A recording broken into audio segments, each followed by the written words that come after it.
Assalamualaikum warahmatullahi wabarakatuh. Bismillahirrahmanirrahim. Allahumma salli ala sayyidina Muhammad wa ala alihi wasallam. Okey. Hari ini cikgu akan terangkan latih diri 4.8. Muka surat 107. Okey. Jadi soalan pertama dia bagi sebuah segitiga. Ni segitiga dia tak bagi gambar rajah. Okey. Ni cikgu dah lukis gambar rajah siap-siap. Okey. Dia bagi segitiga ABC. Okey. Sudut 60 darjah. AB. Jadi kita agak-agak je lah. AB dengan BC. Dia dah bagi ni 3 square root 3. Ni 4 square root 3. Jadi bila dia kata sudut ABC, maksudnya 60 ni duduk kat tengah-tengah lah antara AB dengan BC. Lepas tu ni awak agak-agak je lah. Yang AB ni dengan BC, siapa yang lebih pendek? AB lah pendek. Sebab ni 3, ni 4. Okay. Jadi, tak kisahlah awak lukis terbalik, terlentang macam mana pun. Yang penting, sudut ni di tengah-tengah antara AB dan BC. Okey. Soalan dia suruh cari AC. Okey. Jadi cara yang kita akan guna ialah kita kena belah segitiga ni kat tengah-tengah supaya kat sini ni dia akan jadi sudut 90. Okey, bila sudut 90 kita boleh guna rumus sin, cos ataupun tangent. Okey, jadi awak ingat lagi tak sin, cos, tangent apa rumus dia? Kalau sin tentang per hipotenus, cos sebelah per hipotenus, tangent tentang per sebelah. Jadi yang ni ada per lah ni. Okey, cikgu buat dalam satu line sebab senang awak nak ingat ayat. Saya takut hantu. Kalau saya hantu tak takut sangat. Okey. Jadinya kita terus kepada penyelesaian. Okey. Jadi sekarang ni kita kena cari, step kita adalah kita kena cari yang tentang ataupun sebelah dahulu. Okey, jadi cikgu cari yang tentang dahululah. Okey. Yang tentang ni tentang dia lah. Nampak tak? Okey. Yang ni tentang ni sebelah. Yang paling panjang ni hipotenus. Okey. Siapa yang ada lagi ke yang tak ingat mana satu tentang, mana satu sebelah, mana satu hipotenus? Jadi sebelah yang betul-betul sebelah dia. Tentang tu yang tak kena dengan dia. Setentang. Okey. Hipotenus yang kena dengan sudut tu dia paling panjang. Okey. Jadi kita nak tahu kita sekarang ni kita ada apa dia? Kita nak cari tentang. So, yang kita ada tentang per sebelah. Okey, tentang. Kita nak cari tentang. Okey, jadi kita akan guna yang kita ada hipotenus. Jadi yang kita nak guna tentang dengan hipotenus. Okey. Jadi kita kena guna sin lah. Faham? Okey, jadi sin sudut dia 60 sama dengan tentang per hipotenus. Okey, cikgu tulis dulu H. Okey. Jadi kita kena ambil tentang per hipotenus. Sebab apa kita kena ambil tentang per hipotenus? Sebab kita nak cari tentang. Jadinya kita kena gunalah sudut 60 ni guna sin 60. Okey. Jadi kita akan gantikan H ni. Jadi sin 60 sama dengan T per 3 square root 3. Okey, sin 60 ni berapa nilai dia? Okey. Jadi sin 60 kalau kita tekan kalkulator ni. Okey.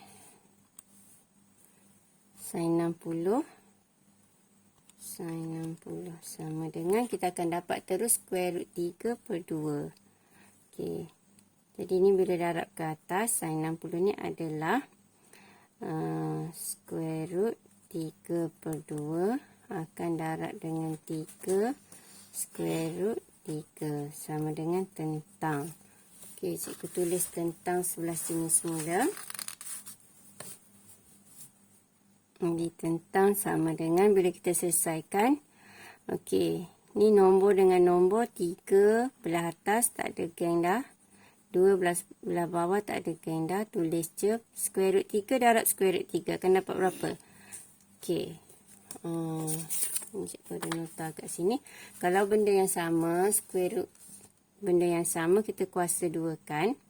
Okey, ataupun maksudnya square root 5 darab dengan square root 5. Kita akan dapat 5 lah.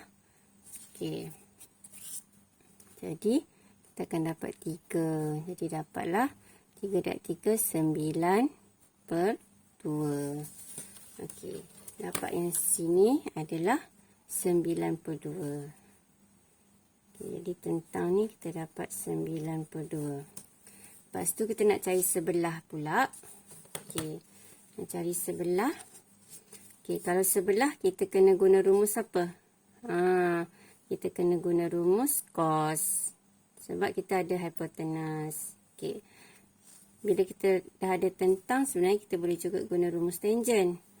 Tapi baik kita guna maklumat yang kita ada pada soalan. Takut kita tercareless ke cari tentang ni. Jadinya nanti bila kita cari yang ni pun jadi salah. Okey, so kita guna cos. Cos apa? Cos 60 sama dengan sebelah per hipotenus. Okey, jadi cos sebelah per hipotenus. Jadi kita pun gantilah cos 60 H dia adalah 3 per square root 3. Okey, jadi ni darab ke atas. Okey, kita tekan kalkulator.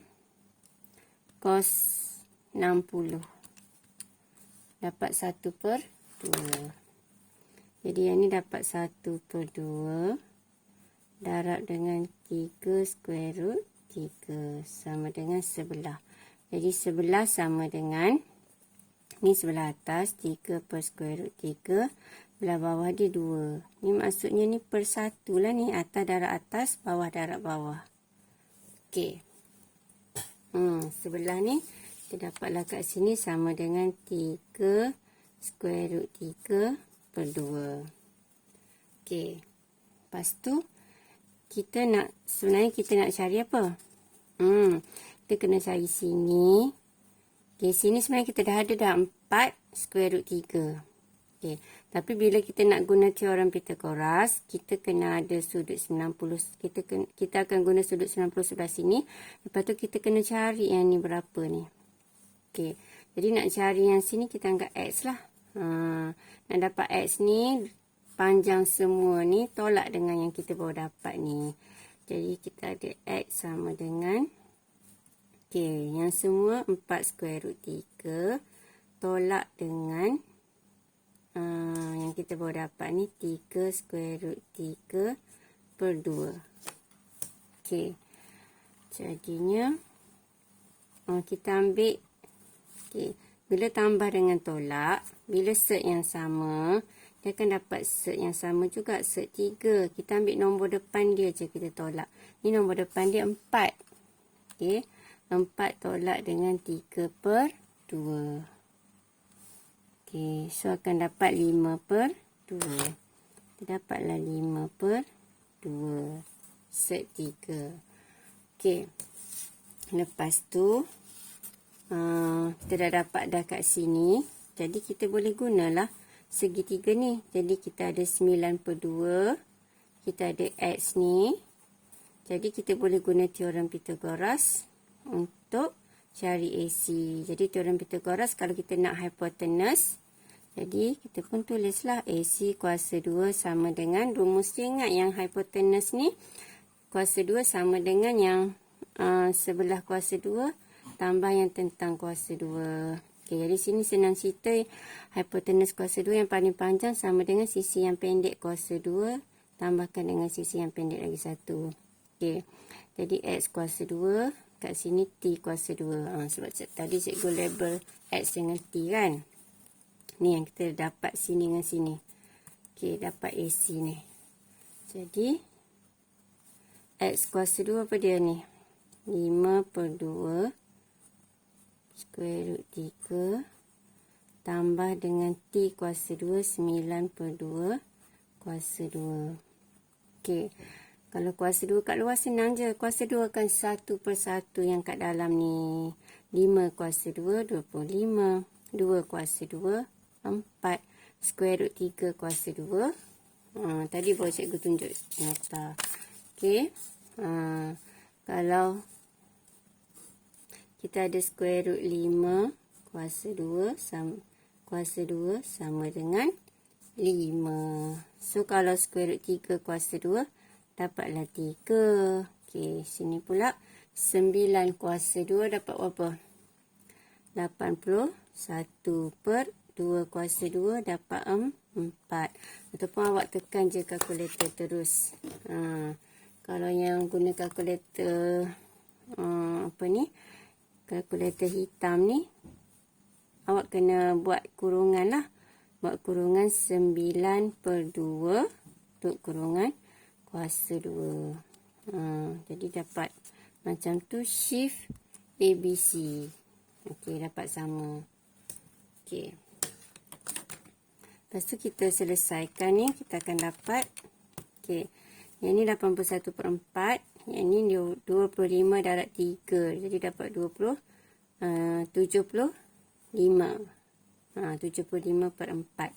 Jadi kita tambah 75/4. Okey. Jadi cikgu tunjuk yang kalkulator hitam lah, sebab ramai pelajar ada kalkulator hitam. Dan kalkulator hitam ni payah sikit nak kira dia. Okey. So, dapatlah 39. Kita ni dapat AC kuasa 2. Okey, ni adalah AC kuasa 2. Tapi kita tak nak yang ada kuasa, kita nak AC sahaja. Jadi, kuasa 2 pindah, dia akan jadi 39. Lepas tu ada square root. Kuasa 2 pindah jadi ada cert 39. Okey. Settle untuk soalan nombor 1. Cari panjang AC. Okey. Cikgu ada cara lebih cepat. Ni kalau pelajar dah belajar tajuk solution triangle, penyelesaian segitiga. Okey. Jadi, kita akan guna rumus cosinus. Bila masa nak guna rumus cosinus ni, bila ada dua sisi dengan satu sudut kandung. Apa pula kandung tak kandung ni?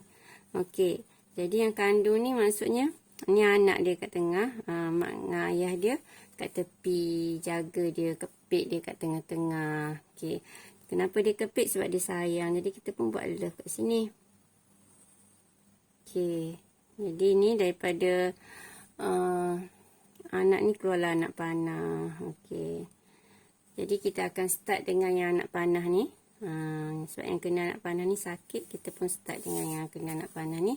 Jadi, kita akan buat AC kuasa 2. Rumus dia adalah A kuasa 2 sama dengan B kuasa 2 tambah C kuasa 2 tolak 2B C cos A. Okey. Jadi, A ni adalah yang di luar love. Okey, di luar love. Lepas tu yang B dengan C ni yang di dalam love. Okey, jadi yang kat sini ni semua yang kat dalam love. A ni adalah sudut. Bagi yang tak belajar lagi guna rumus ni lah. Okey, sebab kalau guna ni cuma guna rumus ni terus dapat lah. Okey, B ambil lah mana-mana. B yang ni ataupun yang ni boleh. Okey, cikgu ambil yang ni dulu. 4 square root 3. Alamak, muat ke tidak ni? Kuasa 2 tambah C kuasa 2. 3 square root 3 kuasa 2. Okey, tolak.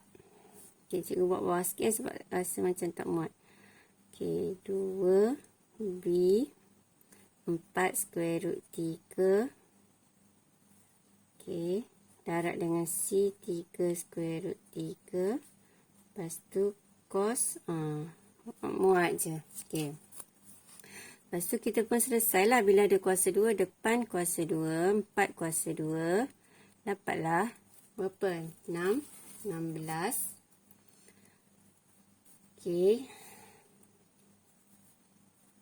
Jadi 16 square root 3 kuasa 2. Square root 3 macam ni. Square root 5 jumpa square root 5, dia akan dapat 5. So ni dapat 3. Okey, tambah 3 kuasa 2, 9. Square root 3 kuasa 2, 3. Okey, lepas tu yang ni pula tolak. Okey, tolak.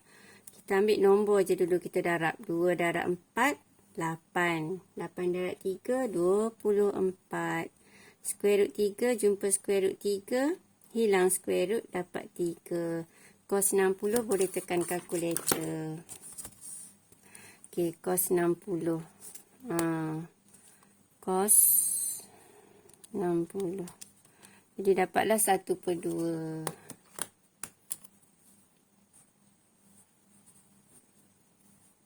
Jadi kita selesaikan yang ni. Okey. Ini akan dapat 48 tambah 27 tolak. Okey, 24 darab 3. Lepas tu bahagi 2. Jadi awak akan dapat 36. Jadi selesaikan ini akan dapat 39. Ini adalah AC kuasa 2. Kita nak AC sahaja.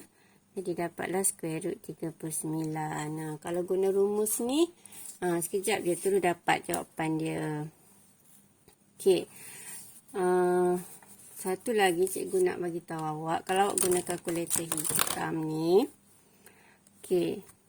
Masalah kat sini, bila kita tekan sin 60. Sin 60. Okey, kita tak akan dapat bentuk ni. Kalau kita tekan shift ABC pun dapat macam tu. Okey, jadi cikgu nak bagi tips kat awak. Awak kena ingat macam ni. Okey, cikgu tulis bawah ni. Kalau awak dapat 0. Ni kita dapat apa ni? 0.866. Okey. Lepas tu kita ada satu lagi.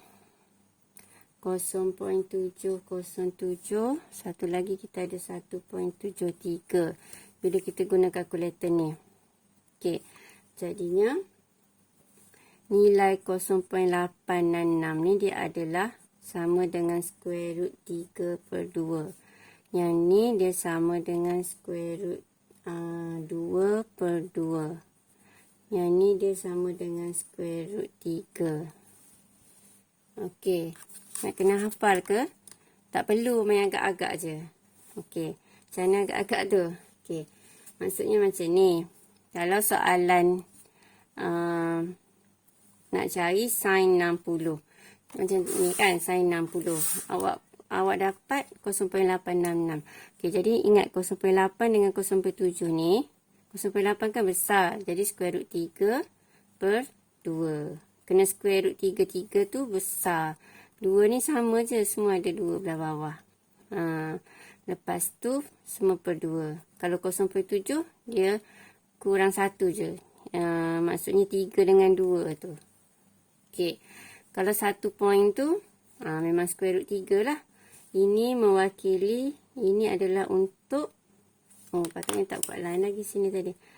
Ni adalah untuk nilai sin 60 dengan cos 30. Okey, yang ni adalah nilai untuk cos, kejap mana cikgu tulis tadi. Cos 45 dengan sin 45. Yang ni adalah tangent 60. Okey, jadi yang ni je yang tak ada dalam kalkulator ni. Maksudnya, tengok cikgu tekan cos 30. Okey, dapat 0.866. Jadi, kalau kita tak ingat ni, maka susahlah kita nak nak keluarkan nilai square root 3/2. Faham? Okey. Jadi awak kena, kalau awak tak confident, awak try lah. Maksudnya square root 3. Okey, awak buat per 2. Sorry. Patutnya kena apa ni? Awak kena buat kurungan. Kalau kalkulator ni. Senang kita buat bahagilah. Square root 3 bahagi 2. Dah akan dapat 0.866. Okey, yang ni kita try. Kalau cos 45. Okey, dapat 0.707. 1. Okey, jadi tak akan keluarlah nilai set ni. Set tu kena ingat. Okey, kalau dapat 0.7 tu square root 2 per 2. 0.8 square root 3 per 2. Okey, kalau tangent 60 square root 3. Nilai lain kenapa cikgu tak senaraikan? Kenapa sin 30 tak senarai? Okey, kita tengok sin 30 sama dengan 0.5. Jadi 0.5 tak apalah dia ada. Kalau nak bentuk pecahan 1 per 2. Tak ada masalah. Okey. Kalau tangent 45. Okey, tangent 45. Okey, dapat 1. Tak melibatkan set. Ni tangent 60. Okey. Kalau tangent 60. Dapat 1.73 something kan. 20. So, macam mana kita nak keluarkan set 3 ni? Jadi kita ingatlah. Yang set 3 ni ada 2 kali. Untuk satu lagi untuk tangent 60. Okey, dia agak-agak lah kalau misalnya awak tak sure. Awak tekanlah kalkulator, awak semak. Square root 3 dapat berapa. Bila awak nak tulis jawapan tu, awak semak dengan kalkulator. Okey. Jadi, cikgu rasa tu je cikgu nak pesan ni. Tips ni penting. Nanti untuk tajuk terigu nanti, kita akan guna lagi ni. Jadi kita tak payah dah nak lakar-lakar sudut istimewa tu. Jadi ingat macam ni je. Okey, beres untuk soalan nombor 1. Drop it.